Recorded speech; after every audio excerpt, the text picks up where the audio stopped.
ಮಳೆಯ ಹರಿಸಿ ತಿಳಿಸೇ ಬಿಡುವೆ ಪ್ರೀತಿಯ. ಎಲ್ಲೋ ಎತ್ಕೊಂಡು ಹೊಡೆಯೋದಕ್ಕಿಂತ ಇಲ್ಲೇ ಅವ್ರ ಜೊತೆಗೆ ಪಕ್ಕದಲ್ಲೇ ಹೊಡೆಯೋದೆ ಸರಿಯಮ್ಮ. ಹಾ ಅಮ್ಮ, ಇದು ನೀನೇ ಅಲ್ವಾ ನಂಗೆ ಹೇಳ್ಕೊಟ್ಟಿದ್ದು? ಆತು, ನಿನಗೋಸ್ಕರ, ನಿನ್ನ ಮಗಿಗೋಸ್ಕರ, ನನ್ನ ಸೇಡ್ಗೋಸ್ಕರ ಮರ್ವಾದೆ ಬಿಟ್ಟು ಮನೆ ಒಳಗೆ ಕೊಯ್ತೀನಿ. ಆದ್ರೆ ನನ್ನ ಸಪ್ತ ಮಾತ್ರ ನಾನು ಬಿಡಕ್ಕಿಲ್ಲ. ಹಾ ಹಾ, ನಾನು ಹಿಂದೆ ಬಂದು ನೋಡು ಏನಾಯ್ತದೆ ಅಂತ. ಬ್ಯಾಗ್ ತಗೊಂಬ. ರೀ, ನೀವು ಇವ್ರ ಬಗ್ಗೆ ಜಾಸ್ತಿ ತಲೆ ಕೆಡ್ಸ್ಕೊಂಡು ಯೋಚನೆ ಮಾಡಬೇಡಿ. ಹೇಗಿದ್ರು ಇದೆಲ್ಲ ಮಾಡಿದ ಅಭಿನಯ ಅಂತ ಗೊತ್ತಾಯ್ತಲ್ಲ. ನಮ್ಮ ಇಂದ್ರನ ಹೇಗಾದ್ರೂ ಮಾಡಿ ಹೊರಗಡೆ ತರೋ ಯೋಚನೆ ಮಾಡಿ.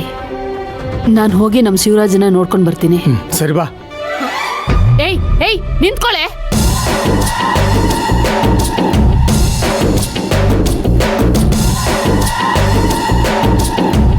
ಹೇಯ್, ನಿನ್ಗ ಅಷ್ಟು ಉಗಿದ್ರು. ಹಾ, ನನಗ್ ನಾಚಿಕೆ, ಮಾನ, ಮರ್ಯಾದೆ ಎಲ್ಲ ಅದೇ.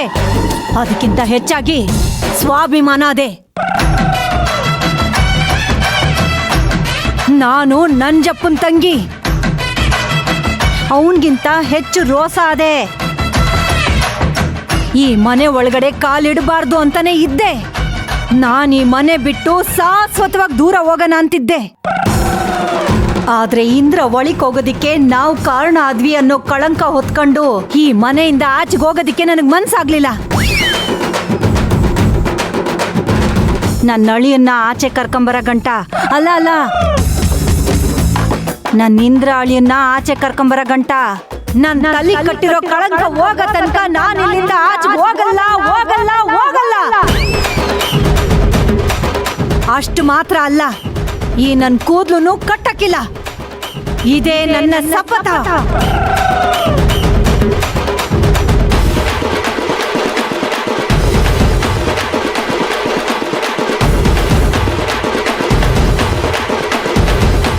ಯಾಕೇನು ಮಾತಾಡ್ತಾನೆ ಇಲ್ಲ? ಏನಾರ ಹೇಳಿ.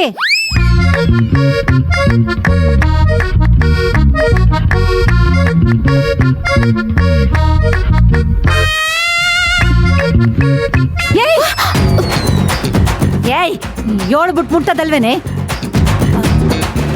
ಇವ್ರಿಬ್ರು ಎಲ್ಲೋ ಹೊಲ್ಟೋಗ್ಬಿಟ್ಟವ್ರೆ. ಎಲ್ಲೋ ಹೋದ್ರು? ಅಮ್ಮ, ಅವರಿಬ್ರು ಅವಾಗ್ಲೇ ಹೊರಟೋದ್ರು. ನಿನ್ಗೇನು ಕಾಣಿಸ್ಲಿಲ್ವಾ? ಅಯ್ಯೋ, ಇದು ಅಡ್ಡ ಇತ್ತಲ್ಲ, ಏನು ಕಾಣ್ಲಿಲ್ಲ ಕಣೆ. ಅಲ್ಲ, ಏನು ಮಾತಾಡ್ದಂಗ ಹಂಗೆ ಹೋಗ್ಬಿಟ್ಟವ್ರೆ. ಅವ್ರ ಮುಖಗಳು ಏನು ಹೇಳ್ತಾ ಇತ್ತು? ಅದೇ ಅಮ್ಮ, ನೀವಿಬ್ರು ಕ್ಯಾಕರ್ ಸುಗ್ಗಿಸ್ಕೊಳ್ಳೋದಿಕ್ಕೂ ಲಾಯಕ್ಕಿಲ್ಲ, ನೀವಿಬ್ರು ಈ ಜನ್ಮದಲ್ಲಿ ಉದ್ಧಾರ ಆಗಲ್ಲ ಅನ್ನೋ ಹಾಗಿತ್ತು. ಅವ್ರು ಏನನ ಅನ್ಕೊಳ್ಳಿ ಬಿಡೆ. ಅಲ್ಲ, ನಾವ್ ಈಟ್ ಸುಲ್ಬಕ್ಕೆ ಈ ಮನೆ ಒಳಗ್ ಮತ್ತೆ ಸೇರ್ಕತೀವಿ. ಈ ಸಮಸ್ಯೆ ಈಟ್ ಬಿರ್ನೆ ಬಗೆಹರಿತದೆ ಅಂತ ನಾನು ಅನ್ಕೊಂಡೇ ಇರ್ಲಿಲ್ಲ. ಏನೇನ್ ಡ್ರಾಮಾ ಮಾಡ್ಬೇಕು ಅಂತ ಯೋಚನೆ ಮಾಡ್ತಿದ್ದೆ. ಆ ದೇವ್ರು ನಮ್ ಕಡೆ ಅವನೇ. ಭಗವಂತ. ಅಮ್ಮ, ನಾನ್ ಹೇಳಿಲ್ವಾ ನೀನ್ ಸಾಮಾನ್ಯದಳಲ್ಲ ಅಂತ?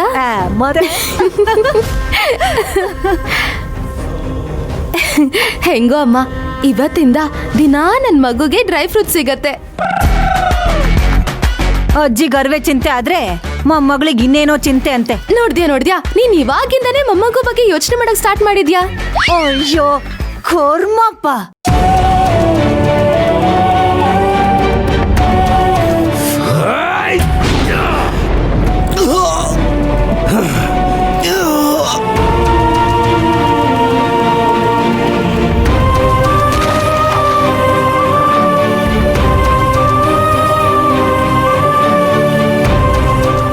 ಬರೀದ ಅಣ್ಣ ಅಣ್ಣ ಅಣ್ಣ ಅಂತ ಕರೀತಿದ್ನಲ್ಲೋ.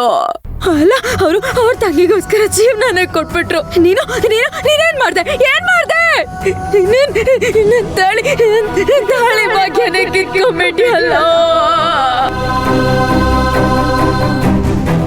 ಟ್ರೀಟ್ಮೆಂಟ್ ನಡೀತಾ ಇದೆ, ಇನ್ನೂ ಪ್ರಜ್ಞೆ ಬಂದಿಲ್ಲ ಸರ್.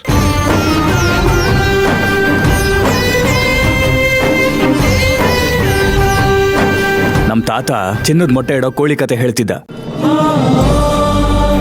ಆವಾಗ ಬರೀ ಕತೆ ಅಲ್ವಾ ಅಂತ ಸುಮ್ಮನಾಗ್ತಿದ್ದೆ. ಇವಾಗ ನೋಡಿದ್ರೆ ಆ ಕತೆಗೂ ನಮ್ಮ ಜೀವನಕ್ಕೂ ತುಂಬ ಹತ್ತಿರದ ಸಂಬಂಧ ಇದೆ ಅಂತ ಕಾಣಿಸ್ತಿದೆ. ನಮ್ಮ ಜೀವನ ಜೈಲಲ್ಲೇ ಕಳೆದೋಗ್ಬಿಡುತ್ತೋ ಏನೋ. ಪರವಾಗಿಲ್ಲ, ನನ್ಗೆ ಅದ್ರ ಬಗ್ಗೆ ಏನೂ ಚಿಂತೆ ಇಲ್ಲ. ನನ್ನ ಶಿವರಾಜು ಜೀವ ಉಳಿತಲ್ಲ, ನನಗಷ್ಟು ಸಾಕು. ನಿನ್ನ ಕತೆ ನಿನಗೆ, ನನ್ನ ಕತೆ ನನಗೆ. ಬಾಯಿ ಮುಚ್ಕೊಂಡು ಎಳ್ನೀರು ಕಿತ್ಕೊಂಡು ಹೋಗೋದು ಬಿಟ್ಟು 3 ಕಾಸು ಕಾಸೆ ಪಟ್ಟು ನನ್ನ ತಲೆ ಮೇಲೆ ನಾನೇ ಚಪ್ಪಡಿ ಕಲ್ಲು ಎಳ್ಕೊಂಬಿಟ್ಟೆ. ಎಲ್ಲ ನನ್ನ ಹಣೆ ಬರ.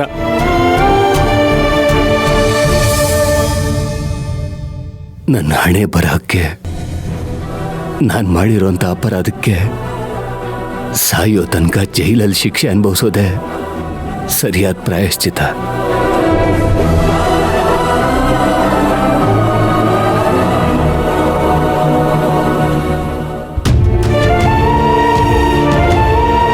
ಜ್ಯೋತಿ, ಜ್ಯೋತಿ, ನಮ್ಮ ಶಿವರಾಜು ಹೇಗಿದ್ದಾನಮ್ಮ?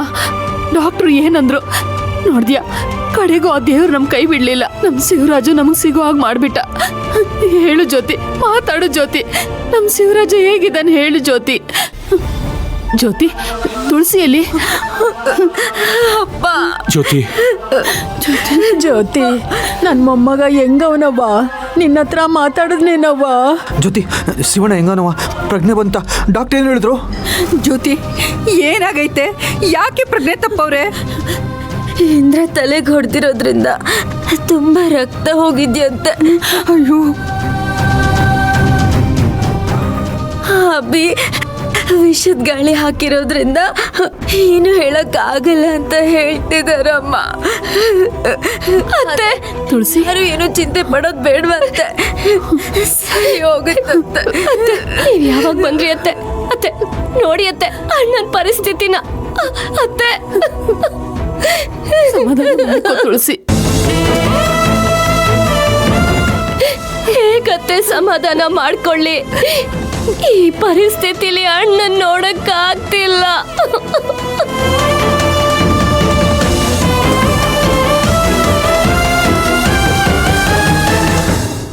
ಅಳ್ಬೇಡಮ್ಮ, ಆ ದೇವ್ರು ನಮ್ ಕೈ ಬಿಡಲ್ಲ. ನನಗ್ ನಂಬಿಕೆ ಇದೆ. ಶಿವರಾಜು ಆದಷ್ಟು ಬೇಗ ಹುಷಾರಾಗ್ತಾನೆ. ಆ ನಂಬಿಕೆ ನನ್ಗಿದೆ ತುಳಸಿ. ಹೌದೌದು, ನಿಮಗೆ ನಂಬಿಕೆ ಇದ್ದೇ ಇರ್ತೈತೆ. ನೀವೆಲ್ಲ ಸೇರ್ಕೊಂಡು ನಮ್ಮ ಅಳಿಮೆಂಗೆ ಈ ಗತಿ ತಂದ್ಬಿಟ್ರಲ್ಲ, ನಿಮಗೆ ನಂಬಿಕೆ ಇದ್ದೇ ಇರ್ತೈತೆ.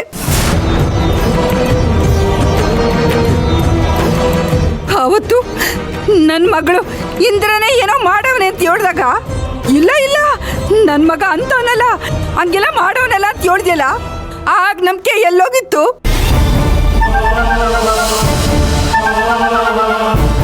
ಸೊಸೆ ಅನ್ಸ್ಕೊಂಡವಳು